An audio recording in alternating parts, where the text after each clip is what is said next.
আসসালামু আলাইকুম ভিউয়ার্স, আমার এখানটা জাম, এই যে প্রচুর পরিমাণে জাম হয়েছে। এটা কিসের কারণে হচ্ছে? এদিকে আবার মুভ হচ্ছে, আমার এদিকে ঘুরতেছে না। তো এই সমস্যাটা আমরা আইডেন্টিফাই করবো কিসের কারণে সমস্যাটা হয়েছে। তো কথা না বাড়িয়ে চলুন ফ্যানটা চটপট করে খুলে নেই।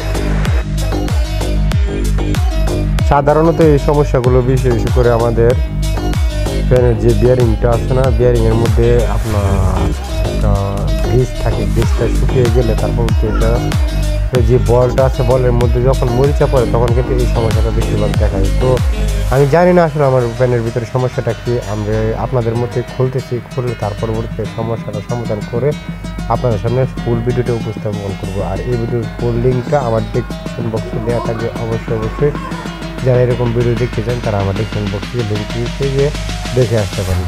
ধন্যবাদ সবাইকে।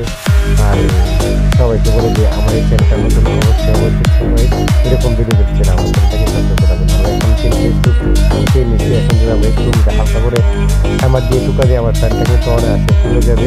তো আস্তে আস্তে করে দেখেন আমার ফ্যানটা কিন্তু খোলা প্রায় শেষ। এইভাবে করে খুলতেছি। আপনার যারা ফ্যানটা না খুলতে পারেন তারা কিন্তু এই প্রক্রিয়া অবলম্বন করতে পারেন। এই প্রক্রিয়া অবলম্বন করলে অবশ্যই আমাদের ফ্যান খুব সুন্দর করে খুলে যাওয়ার সম্ভাবনা থাকে 99%। আমি হালকা করে টুকা দিতেছি, হালকা করে আমার ফ্যানটা কিন্তু খুলে যাচ্ছে। এই যাওয়ার এই নাটটাকে আমরা আরেকটু ডিলে করে নেবো, ডিলে করে নিয়ে এখানে আস্তে চাপ করে দেবো, ঠিক আছে? তো দেখতে থাকুন আমার ভিডিওটি কীভাবে আমি কাজ করি। সঙ্গেই থাকুন। ধন্যবাদ সবাই।